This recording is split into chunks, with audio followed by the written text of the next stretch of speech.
But at any rate, in the book you will read that there's about, at the time we wrote the book, about $11 trillion in US dollar-denominated deposits. That means wealth owned by Americans invested overseas. Grand Caymans, Bermuda, the Bahamas, the Netherlands, overseas, Australia. Why overseas? To get away from our tax system. That's why overseas. People sending their money out, sending their money off to work somewhere else where it doesn't get beaten to death by our tax system. Can you imagine what would happen to our economy if that money was brought back here to work? Think of it, $13 trillion? What if only half of it was brought back here? Let's just say $7 trillion. I know it's $6.5 trillion. Shut up. I have to deal in round figures, okay? Well, what if $7 trillion was brought back here to work? What could that do in our economy?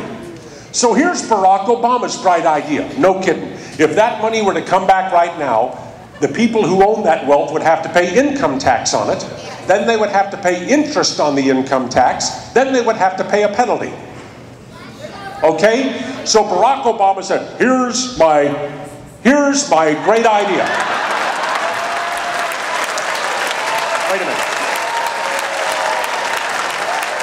Teleprompter. Here's my great idea.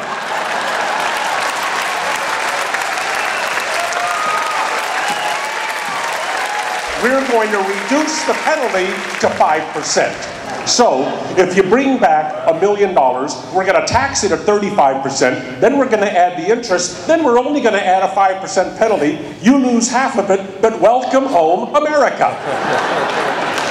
How about this for an idea? I'm going to declare a tax amnesty on American wealth working overseas. Bring it back here to work, no taxes, no interest, no penalty, ollie ollie oxen free. So there is your economic stimulus plan, but guess what? It doesn't cost the government a penny. That money is already out there. You don't have to print it. There's no inflationary pressure. But guess what? The private sector gets to spend it, not government. So it sucks as an idea. Don't you know that for stimulus to work, it has to be the government spending the money? You can't let the private sector spend the money. With the fair tax, that money comes home, all of it. And that's just part of it.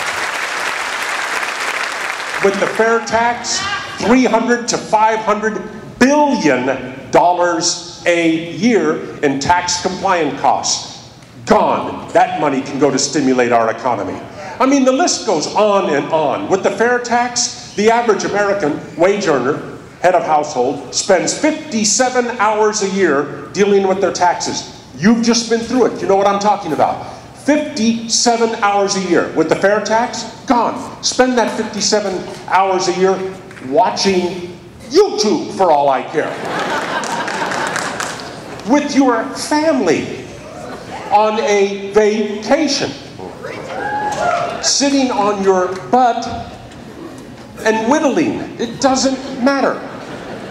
But don't spend that money complying with our terroristic tax code. Folks, Hoagland over there is told him 20 minutes, that jerk. Once again, the fair tax isn't perfect. It has pimples. It has a few zits, but it is not the open, gaping chest wound that is our tax code now.